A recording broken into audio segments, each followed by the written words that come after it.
is against nation, and kingdom against kingdom. There shall be famines and pestilences and earthquakes, and this gospel of the kingdom shall be preached in all the world, and then shall the end come.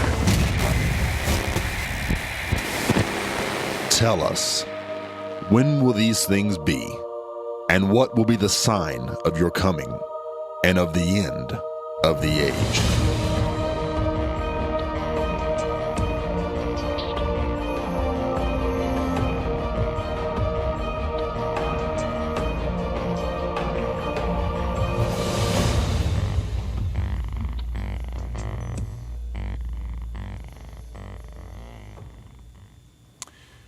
Welcome everybody to our new radio program, End of the Age. We've molded our television and radio programs together, and we want to welcome you today to our new program. My name's Dave Robbins. I thank you for joining me.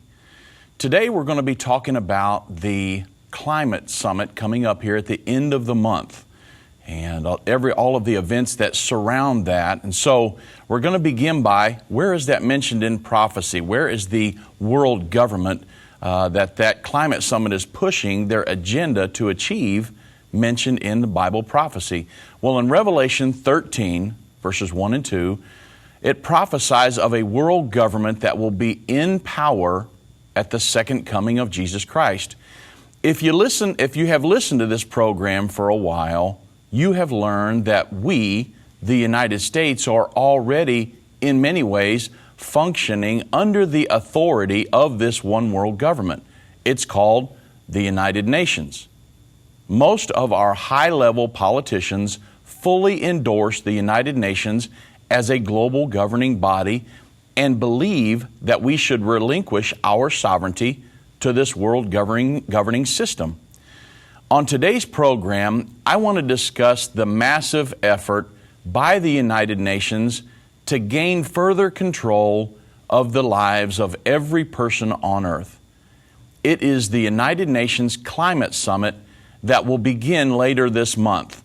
I read an article, and I want to read you, it's really short. I just read it just before we came on the program to give you an idea of what we're dealing with here. It comes from, I believe, The Express or My Way, and it says, Angela Merkel, we must hit climate target to avoid refugee waves. So she's blaming the refugee waves that are coming into Europe on climate change and global warming. Listen at the article. It's really short. It says, German Chancellor Angela Merkel says the world must do everything it can to meet an international goal to fight global warming, arguing that failing to do so could set off large new waves of refugees. So she's blaming global warming and climate change on all the refugees coming into Europe. The UN and experts say governments' emissions-cutting pledges ahead of a global conference in Paris beginning this month aren't yet enough to hit the target of keeping the rise in global temperatures below 2 degrees Celsius by the end of this century compared with pre-industrial times. Merkel said in a speech Tuesday, if we don't manage this, this could be a reason for many, many refugee movements around the world. Now, Angela Merkel is blaming the refugees, the refugee movements around the world. You've seen them on the news, hundreds of thousands of refugees moving into Europe and different places. She's blaming that on global warming and climate change and saying that if at this climate summit coming up in Paris at the end of the month, if we don't put legally binding climate change laws in place to reduce carbon emissions and different things, we're going to see more of these huge, massive refugee movements going on in the world today. So you're sitting there scratching your head just like I am, saying, how in the world can you blame these refugee movements on climate change and global warming? Well, you actually can't. It's just the spin that they're using to point us towards this climate summit coming up at the end of the month. So let's talk today about the Paris Climate Summit that's coming up to give you an idea really what's behind this and the agenda that they're pushing. So in Paris, COP21, November 30th through December 11th, in an effort to supposedly stop all of these global climate catastrophes, representatives of the governments of at least 190 nations will gather at the Conference of Parties to the United Nations Framework Convention on Climate Change in Paris later on this November to discuss the creation of an international agreement to reduce global greenhouse gas emissions and keep global warming below 2 degrees Celsius. The United Nations Framework Convention on Climate Change, or the UNFCCC, facilitates the creation of international agreements in response to global warming. The Conference of Parties, or COP, is the highest decision-making body of the UNFCCC. Hence, the 21st meeting of the body in Paris in November is abbreviated COP21. The UNFCCC recognizes anthropogenic, which is human-induced, climate change, and challenges the industrialized countries to bear the major responsibility for combating it. The UNFCCC had previously hosted the 2009 Copenhagen Climate Change Conference, which President Obama has called a disorganized mess, which is absolutely what it was. The 2009 conference had failed to pass any binding emissions standards, but did approve the Copenhagen Accord, a voluntary political agreement. It may have been bad timing for the conference, however, as a blizzard dumped snow on the Copenhagen leaders who were battling global warming. The Copenhagen Conference, however, did take a step closer towards global governance when the content of the failed consensus draft treaty revealed the additional goals of a framework for a new world government. Lord Christopher Monckton, former science advisor to the British Prime Minister Margaret Thatcher, characterized the draft 2009 Copenhagen Treaty, the one which failed to pass, as a global government, global wealth redistribution, and global enforcement, all without democratic process whatsoever. So they're pushing. They have been for decades for a global climate agreement, and basically the agenda behind this is for the United Nations, this global governing body, to usurp authority over the individuals, the people, the population of the world. And going back to what the prophecies say, the prophecy says that in Revelation 13, 1 through 2, that there's going to be a world governing body established and in power at the second coming of Jesus Christ. So we're seeing in many ways this world governing body being established, and this climate conference, the summit here at the end of November, is just letting us know that it's one more step in this process of the global governing body. So, in a recent article, WorldNet Daily published an article over the weekend titled, "The UN is Planning a Court to Judge the U.S. for Climate Justice." So it states, at the upcoming United Nations Climate Summit in Paris, participating nations have prepared a treaty that would create an international tribunal or a court of climate justice, giving third world countries the power to haul the U.S. into a global court with enforcement powers. Critics say Congress would be bypassed or left out in the cold by this climate deal. Policies once left to sovereign nations could be turned over to a UN body if the U.S. and its allies approve the proposed deal in Paris during the summit scheduled for the latter part of this November. According to the proposed draft text of the climate treaty, the tribunal would take up issues such as climate justice, climate finance, technology transfers, and climate debt. Buried on page 19 of the 34-page document is the critical text that hasn't been completely resolved and agreed upon, and it reads, "An international tribunal of climate justice as a compliance mechanism is hereby established to address cases of non-compliance of the commitments of developed country parties on mitigation, adaptation, finance, technology development and transfer, capacity building, transparency of action and support, including through the development of an indicative list of consequences, taking into account the cause, type, and degree and frequency of non-compliance. The UN held a preparatory conference in September in Bonn, Germany, that drafted language to be approved at the upcoming Paris Climate Summit.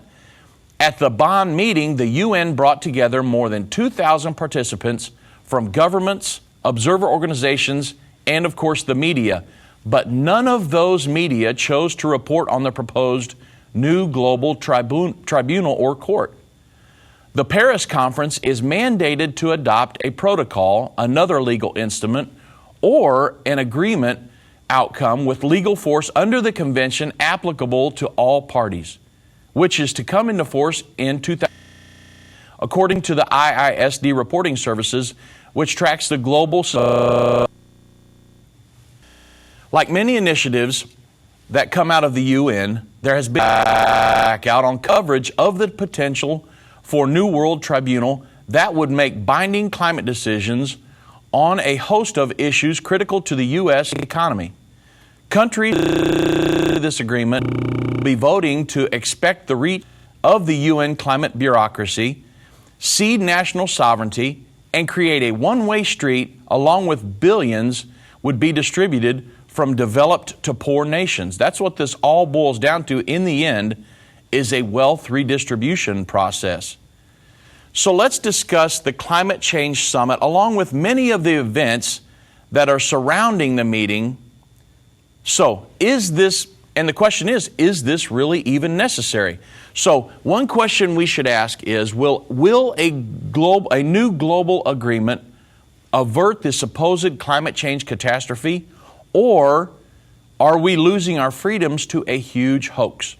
Is this all true? What's really behind everything? What's the agenda? If it's true, then we probably need to do something about it. But if it's a hoax, why are we even messing with this? What's the agenda? So think of it like this.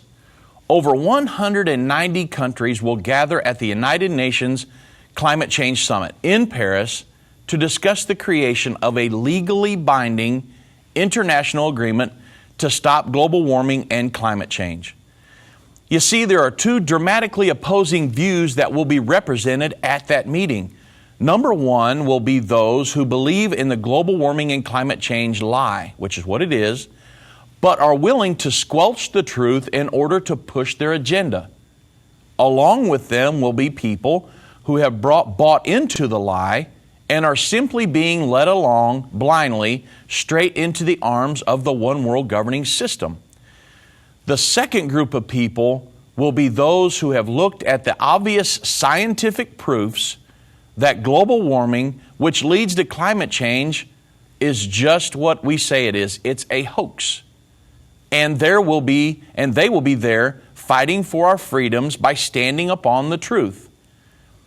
Over the course of this year, the first group, which are globalists or those that believe in a one world government, have strategically implemented a set of events that they believe would end in a legally binding international agreement to curb carbon emissions.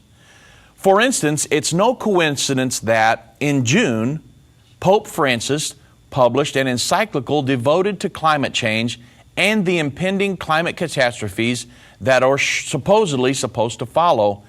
Of course, the Pope's proposed solution to climate change is a world government to manage the earth. Then in July at the Vatican, Pope Francis hosted 60 mayors from around the world to keep pressure on world leaders ahead of the UN climate negotiations that are coming up in Paris at the end of this month by signing the document Modern Slavery and Climate Change. The document states, human-induced climate change is a scientific reality, and its effective control is a moral imperative for humanity. Then in September, Pope Francis spoke to the United Nations General Assembly just before the new Sustainable Development Goals were adopted. During his speech, Pope Francis made this statement: the adoption of the 2030 Agenda for Sustainable Development at the World Summit, which opens today, is an important sign of hope. I am similarly confident that the Paris Conference on Climate Change, there he is pushing the climate summit that's coming up, will secure fundamental and effective agreements. Now, folks, between you and I, none of these events happen by accident. It's all part of a grand design established by those whose ultimate goal is to have a fully functioning world governing body. And let me tell you that these internationalists and globalists, they're becoming very desperate to push their global governing agenda. So let me give you a few examples of just how desperate they are to force everyone to believe in their global warming and climate change hoax. The first one would be this past Saturday, France's top weatherman, Philippe Verdier, was fired for publishing a book critical of the climate change narrative. From an article published in the Daily Caller, it states, Verdier's story first gained traction in early October following reports that he was forced to take a vacation after his new book, Climate Investigation, was published. In the book, Verdier accuses global warming scientists of misleading the public and using scare tactics to force conformity on the issue. He specifically goes after the UN's Intergovernmental Panel on Climate Change, or the IPCC, alleging that they have politicized climate change and intentionally published false data, which is absolutely true. Verdier said, I am being punished for exercising my freedom of expression.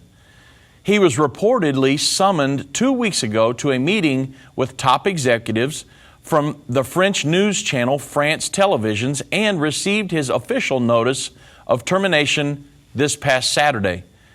Verdier said he was inspired to write the book following a meeting he had with the French Prime Minister Laurent Fabius. Fabius met with the country's top meteorologists to tell them to start pushing the global warming narrative by highlighting stories about the impact of climate change, according to France 24. Verdier said, I was horrified by this speech, who then set out to rebuke the climate change status quo by exposing the corruption within the movement. Verdier says there is a lot of pressure within the system to silence any dissent on this issue, especially with the upcoming COP21 climate summit in Paris this December. Now, this is very key, folks. Verdier said, I put myself in the path of COP21, which is a bulldozer, and this is the result.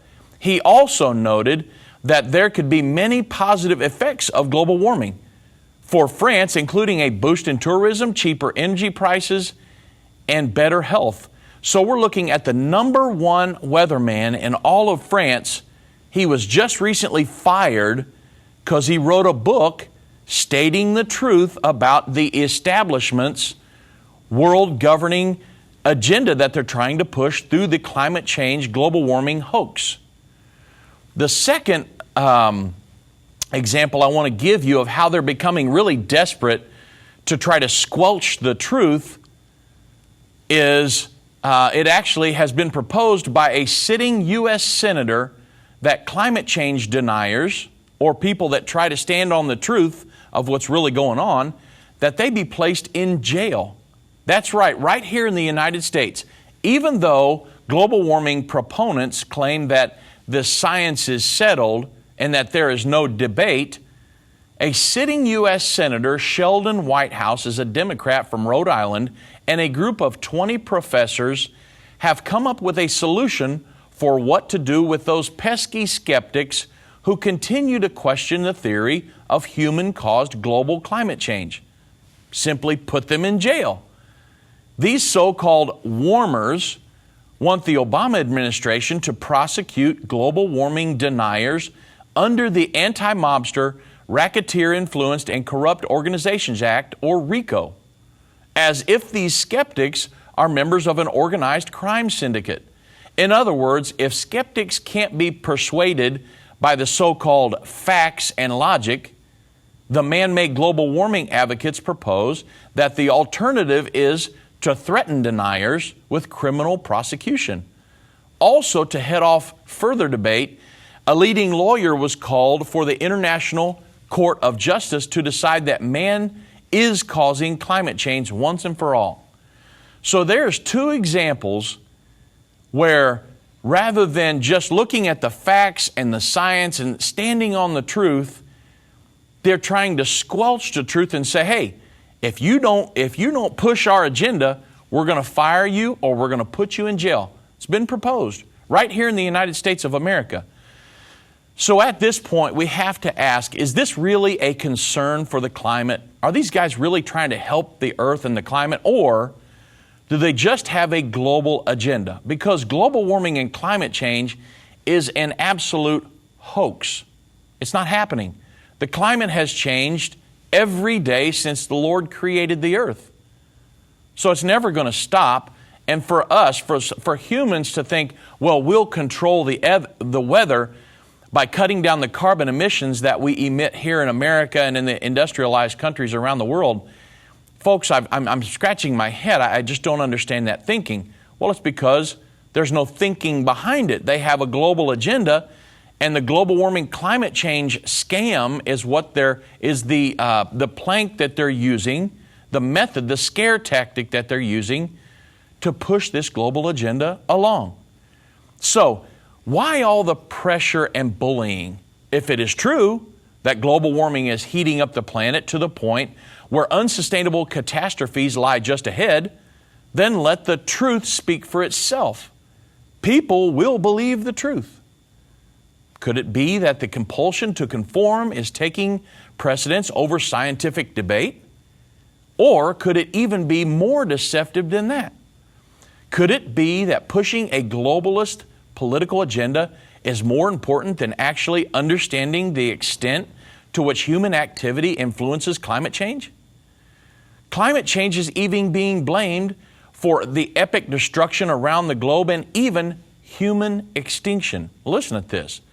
Climate change has been blamed for the receding glaciers, melting the polar ice caps, drowning polar bears, increased hurricane activity, dooming the coral reefs, rising sea levels, increasing food shortages, the disappearance of bumblebees and butterflies, mass extinctions, and threatening national security even. California Governor Jerry Brown dramatically declared at a conference at the Vatican that the world may have reached a tipping point on global warming and that humanity must reverse the course or face extinction. We have to respond, and if we don't, the world will suffer, and we will all suffer. He continued, in fact, many people, millions, are already suffering. Then there is the addition of climate change to the UN Sustainable Development Goals adopted unanimously by 193 UN members on September 25th. So back on August 2nd, 2015, this year, the 193 member states of the United Nations agreed on 17 new Sustainable Development Goals designed to end poverty, promote prosperity, and people's well-being while protecting the environment by 2030. These goals were on the schedule to be formally adopted at the Sustainable Development Summit at the UN headquarters in New York from September 25th through the 27th. According to the United Nations Sustainable Development Summit 2015 website, these new goals are broader than the 2000 Millennium Development Goals, which expired at the end of 2015. In fact, the actual title of the 29-page text begins with the phrase, "Transforming Our World." It had been agreed that the new goals would be global in nature and universally applicable to all countries. Of the 17, number 13 of the developmental goals is specifically devoted to take urgent action to combat climate change and its impacts. For the first time, the nations of the world acknowledge the need to address climate change as a developmental challenge.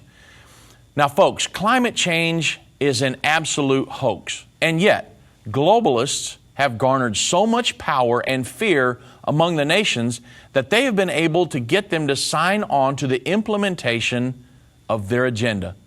These people are very serious about this.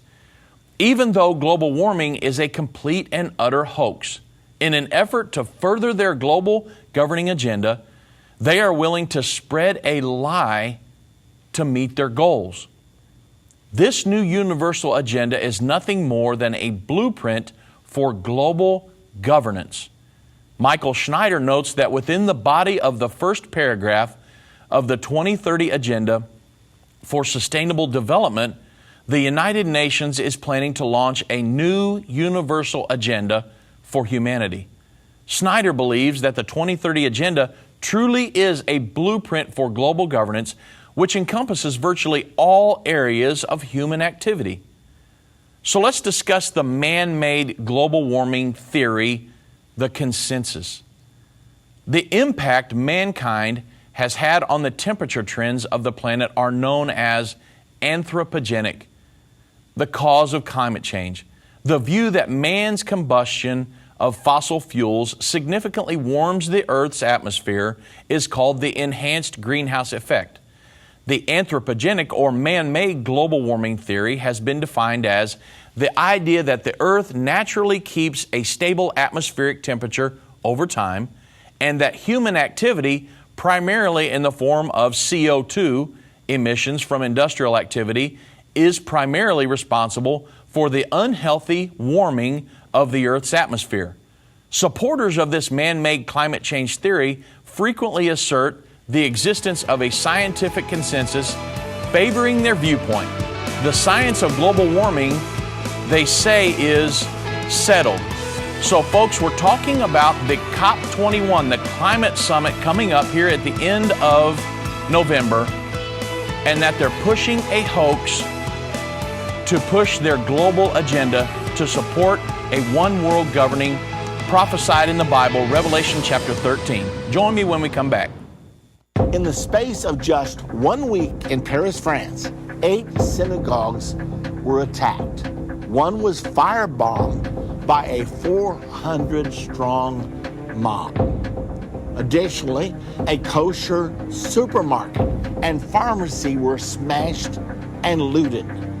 The crowds chanted, "Death to the Jews," and slit the Jews' throats. One banner at the demonstrations read, "Israel, hell." There's some more evidence concerning the Great Tribulation and the fact that we actually have entered into the prelude to the Great Tribulation. One person said it's like the 1930s all over again. Go to endtime.com and under Irvin's Thoughts, click the Great Tribulation to watch this video.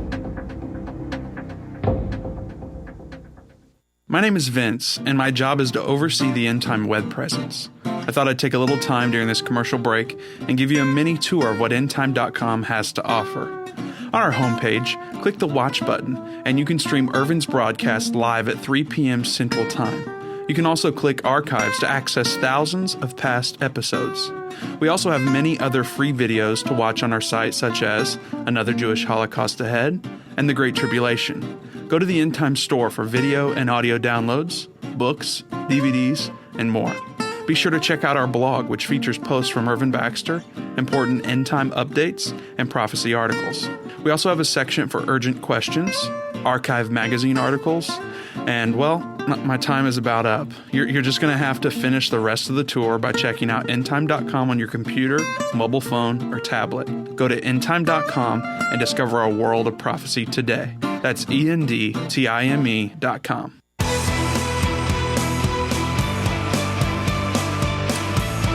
Welcome back, everybody, to our new segment of End of the Age. I want to thank you for joining me. And we're talking today about COP21, the climate summit coming up in Paris at the end of the month, and the push to enforce their global governing agenda by globalists, internationalists from around the world, and it's all being pushed by the United Nations. So, we're talking about the consensus of global warming. Web author Enzi Ferreri does not believe in scientific consensus as a method of acquiring knowledge. She believes that, in particular, We should be wary of people who defend the theory of catastrophic man-made global warming by saying that the science on the matter is settled. She writes, "Nothing in science is ever settled. Science thrives on debate and controversy, and it is not a democratic process. Scientific disputes and disagreements cannot be resolved by opinion polls among the scientists. There is another good reason not to depend upon a scientific consensus about climate change. In many instances, there really is no consensus. For example, as recently as late September 2015, scientists were unable to agree about whether or not there has been a 15-year abatement in the current warming trend. The Met Office, which is the United Kingdom's National Weather Service, reported that the rate of warming has slowed over the most recent 15 years or so.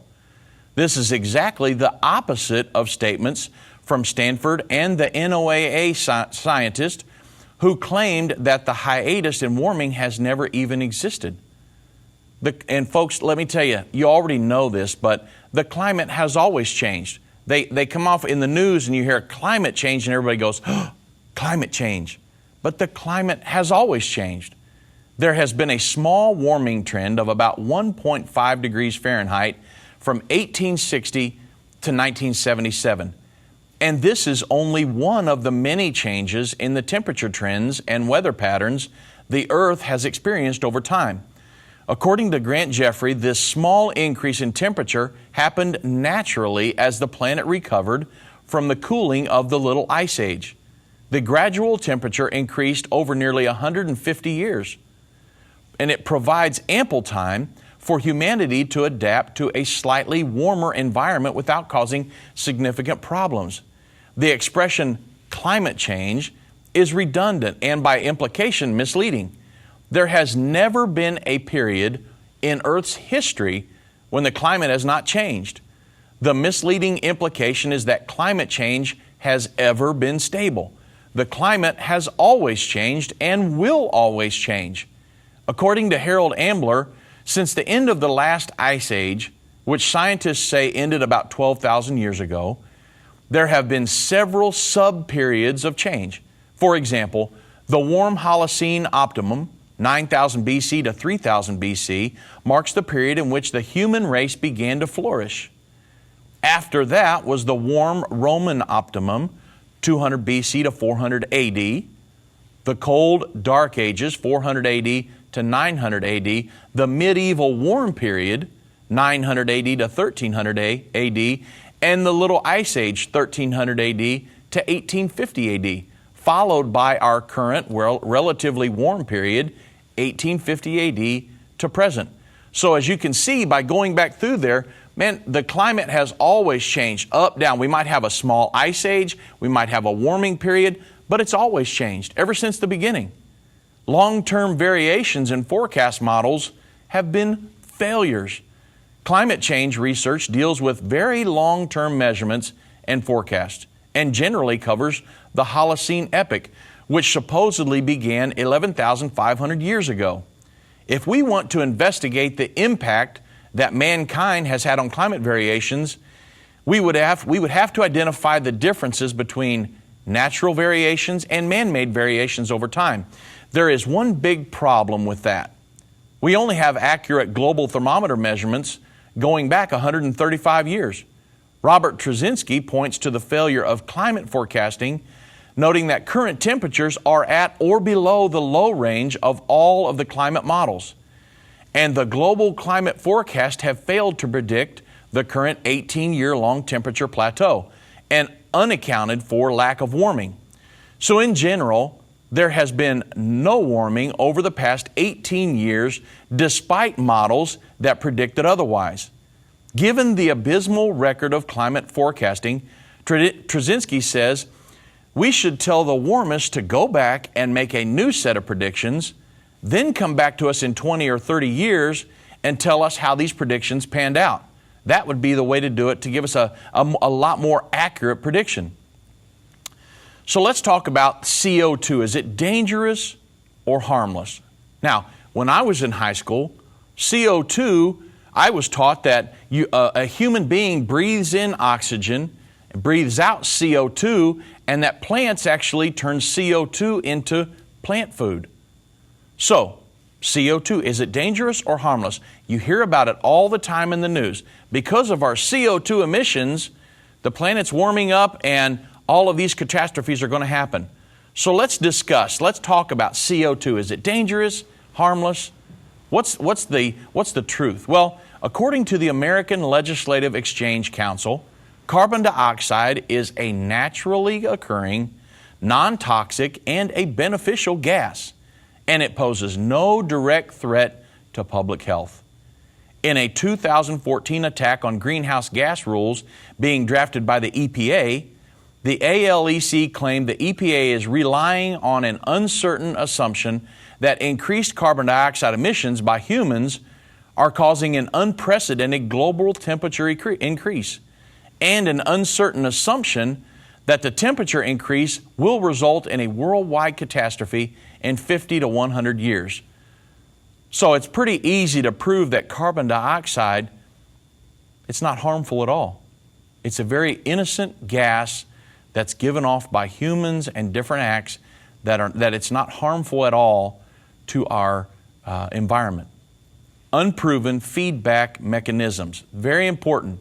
Carbon dioxide is a very weak greenhouse gas and cannot produce catastrophic changes by itself. Man-made global warming depends on assumed and unproven feedback mechanisms that amplify the effect of carbon dioxide. Human contribution, or carbon dioxide, is so small, it's about 3% annually, that it is virtually impossible that our use of fossil fuels is the major cause of a claimed increase of global temperature. So, natural or man-made causes. Let's talk about global warming for a second. Is it natural? I mean, is the warming trend right now, is it natural or is it man-made? And by the things we are doing, are we causing the planet to heat to the point where it's going to burn up? It's going to have different catastrophes, more hurricanes and different things. Well, the man-made global warming position depends on the assumption that nothing like the current phase of warming, which started in the late 19th century, had ever happened before. If the same kind of warming phase had occurred in the recent past before human activity had caused CO2 levels to rise, then it must have happened naturally. Thus, any similar current warming could also be explained by natural instead of man-made forces. So let's give a few proofs here. Let's talk about the hockey stick temperature graph. It was very popular just a few years ago, but it's one of the great proofs that we have that this is a hoax.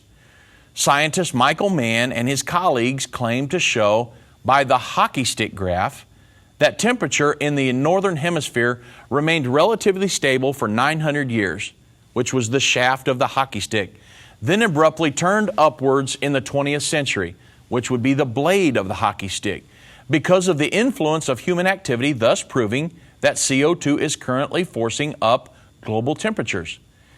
In his movie An Inconvenient Truth, Al Gore explained how the famous Mann hockey stick graph showed that the modern rise in temperatures is unprecedented, conveniently leaving out the truth of such historical variations as the medieval warm period.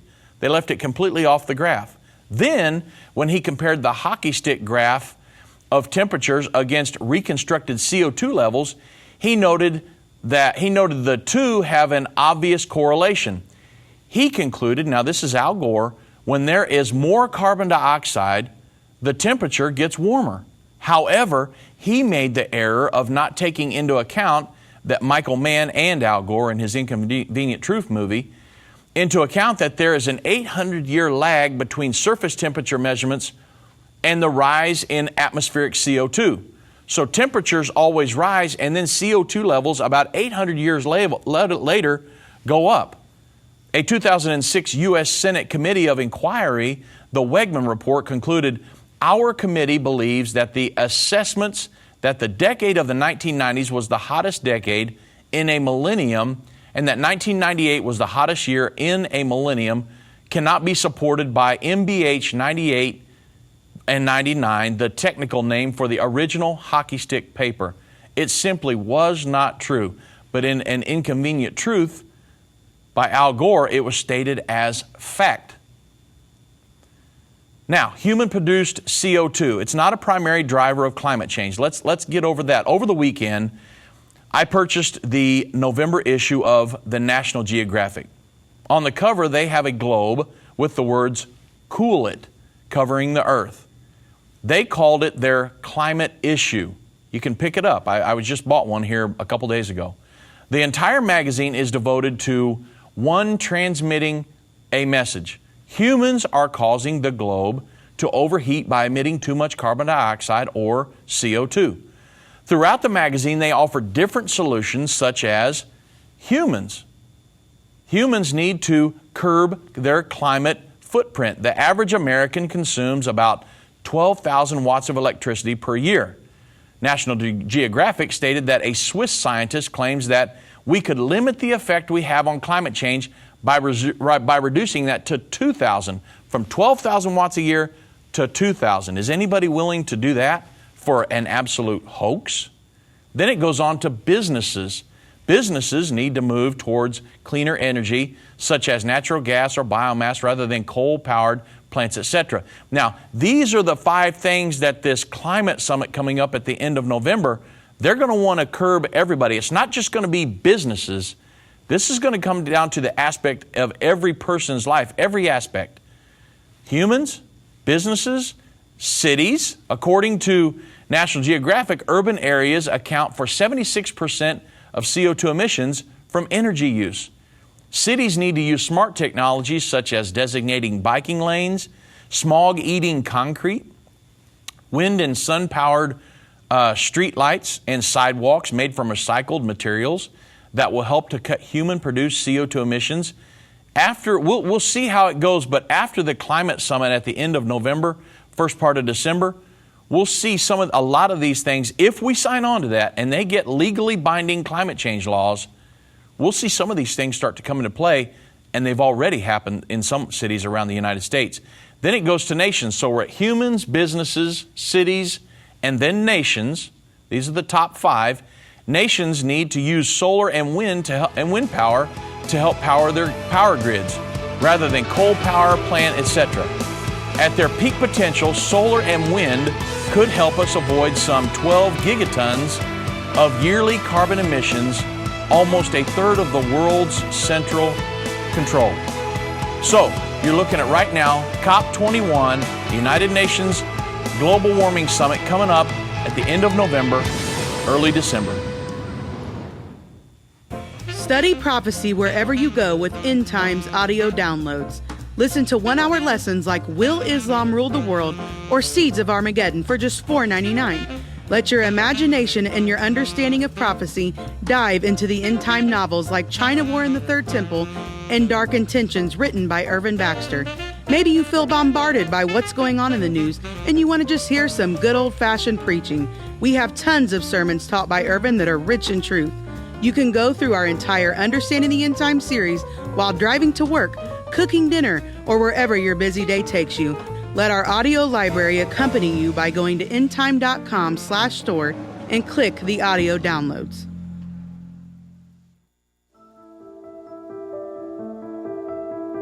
The world is entering a time of more prophetic fulfillments than any other time in mankind's history. Israel and the city of Jerusalem will be the epicenter of these fulfillments. The scripture tells us that the sons of Issachar were men who had understanding of the times to know what Israel ought to do. We, along with Israel, need to understand the times so we, the end-time generation, know what to do. That understanding is contained in this lesson, Israel's Future According to Bible Prophecy. Get this lesson by calling 1-800-363-8463 or go to endtime.com.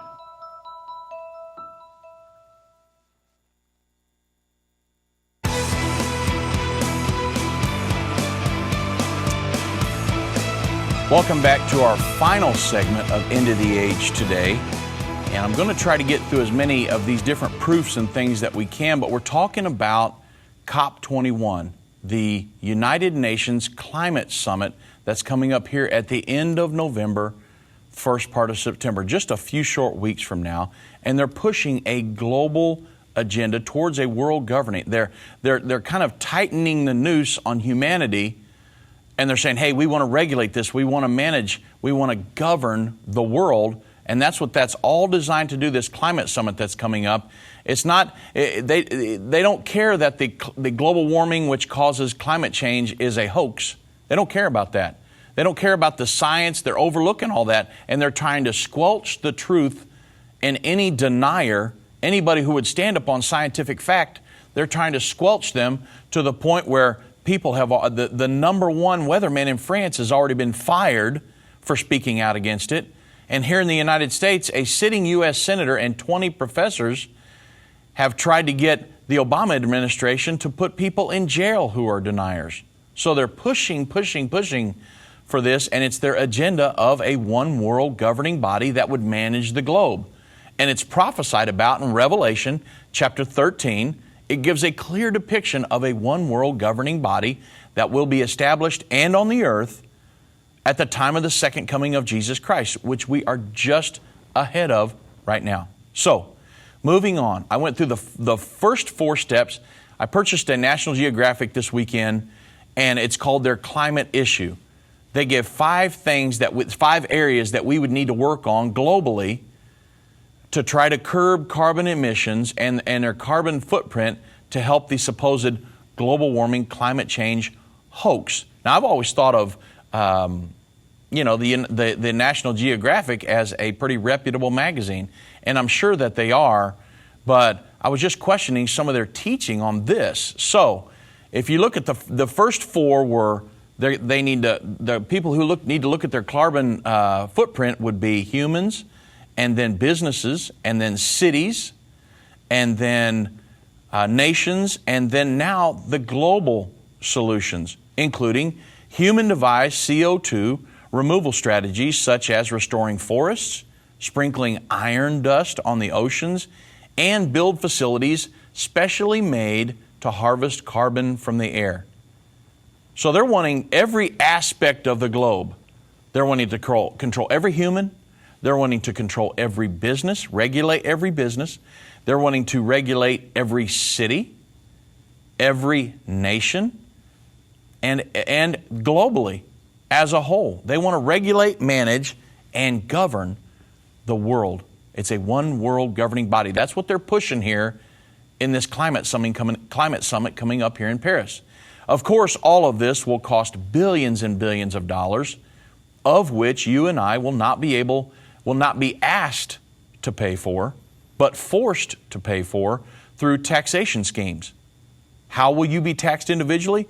Because if the businesses are taxed, they will need to increase their cost of goods sold, which will mean they will need to increase their prices to the end consumer, which is you and I. So we'll be taxed right along with them. Prices will go up. The prices of energy and different things that we buy, everything's going to go up because the companies are being taxed. So is all of this even necessary? No. They are spreading the message that carbon dioxide emissions cause temperatures to rise. However, the truth is exactly the opposite. According to Harold Ambler, a lifelong environmentalist, in every case, the ice core data shows that temperature rises preceded rises in carbon dioxide by, on average, 800 years. So temperatures rose, and then about 800 years went by before carbon dioxide levels started to rise. Carbon dioxide levels always increased after an increase in temperature, not before. Thus, CO2 produced by human activity is not a primary driver of climate change. There are several other variables, however, which can dramatically influence climate change, such as solar irradiance, which would account for as much as 69% of the increase in Earth's average temperature. Other major natural influences on climate change being investigated include atmospheric aerosol particles and the ocean currents. So, is this the greatest hoax ever? Well, a lot of people believe that. the greatest hoax ever perpetrated on mankind. The man-made climate change theory has been described as a hoax and a scam and a fraud. With all of the hysteria, all the fear, all the phony science, could it be that man-made global warming is the greatest hoax ever perpetrated on the American people? I believe it is, stated Senate Environmental Chair James Inhofe. It is the greatest scam in history. I am amazed, appalled, and highly offended by it, this global warming. It is a scam, stated the Weather Channel founder John Coleman. The greatest hoax, I think, that has been around for many, many years, if not hundreds of years, has been this hoax on global warming, stated Ron Paul on Fox Business November 4th of 2009. The green agenda. There is a big difference between caring for the environment. We all should care for the environment as responsible stewards, obviously, and promoting an agenda of fear and control. There's a big difference there. The Green Revolution has invaded almost every area of human activity to exploit international anxiety over global warming in order to create emotional, political, and media support. Consider this selection of statements by fervently dedicated supporters of the man-made global warming. So we've seen all of them that said it's a hoax, many of them. Now we're going to look at those who are supporting this. Listen to some of their comments. The Club of Rome put out this statement: "The common enemy of humanity is man. In searching for a new enemy to unite us, we came up with the idea that pollution, the threat of a global warming, water shortages, famine, and the like would fit the bill. All these dangers are caused by human intervention, and it is only through changed attitudes and behavior that they can be overcome. The real enemy, then, is humanity itself." So the Club of Rome put out a statement that said they know it's a hoax, but we're going to use this to push our agenda.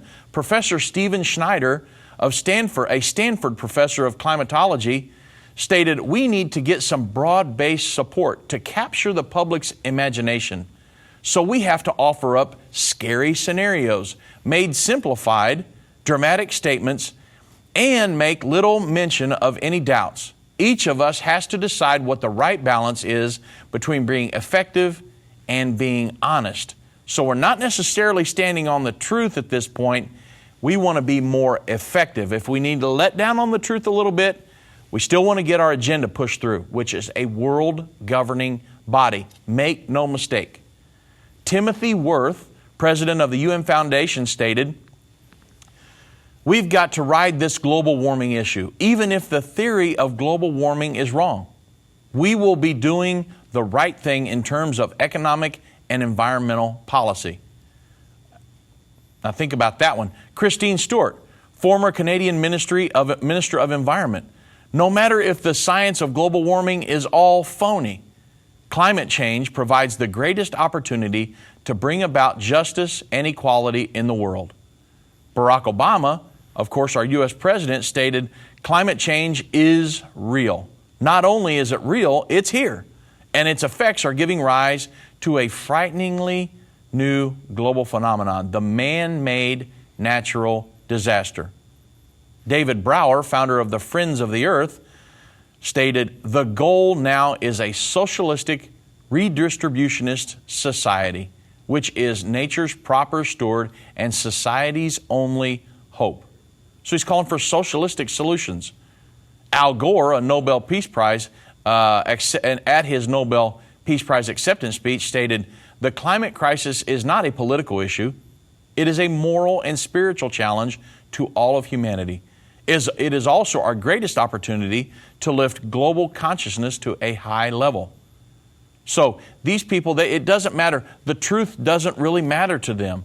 It's easily proven that climate change is a hoax, and yet they're banking their life and they're stating their reputation and everything else on this. Why? To push their agenda of a one world governing body, the United Nations. That's what this whole meeting at the end of November, first part of September, is devoted to do. The Green Revolution, the Green Religion, and Skeptics' Heresy. Now listen to this. Senate Environmental Chair James Inhofe is a Republican from Oklahoma. He's the author of The Greatest Hoax: how the global warming conspiracy threatens your future. He's taken his assessment that the man-made global warming theory is a hoax to another level.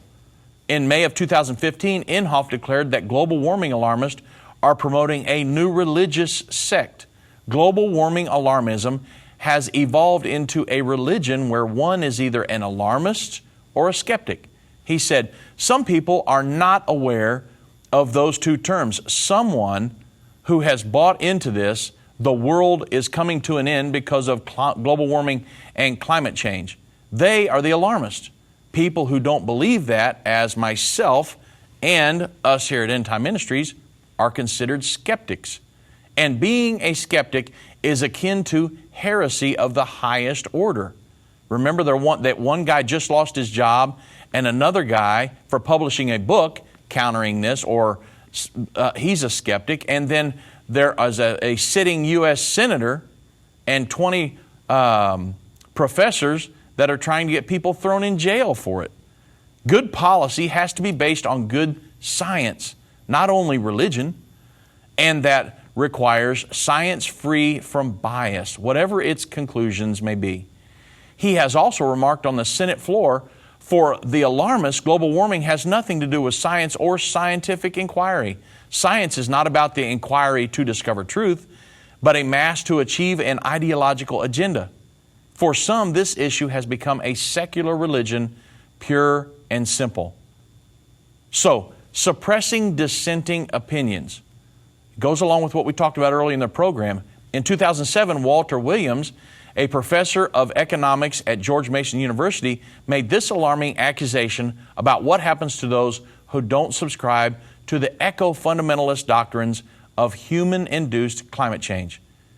He stated that there's a much more important issue that poses an even greater danger to mankind. That's the effort by environmentalists to suppress disagreement with their view. According to a March 11 article in London's Sunday Telegraph, Timothy Ball, a former climatology professor at the University of Winnipeg in Canada, has received 5 death threats since he started questioning whether man was affected by climate change. Richard Lindzen, professor of atmospheric science at MIT, said, scientists who dissent from the alarmism have seen their funds disappear, their work derided, and themselves labeled as industry stooges. So what are we talking about today? We're talking about the hoax of global warming, which causes climate change. And this meeting coming up at the end of November is all about pushing a global governing agenda prophesied in the Bible to be fully functional at the time of Jesus Christ, and we're watching it happen in our news every day. Thank you for joining me today on End of the Age.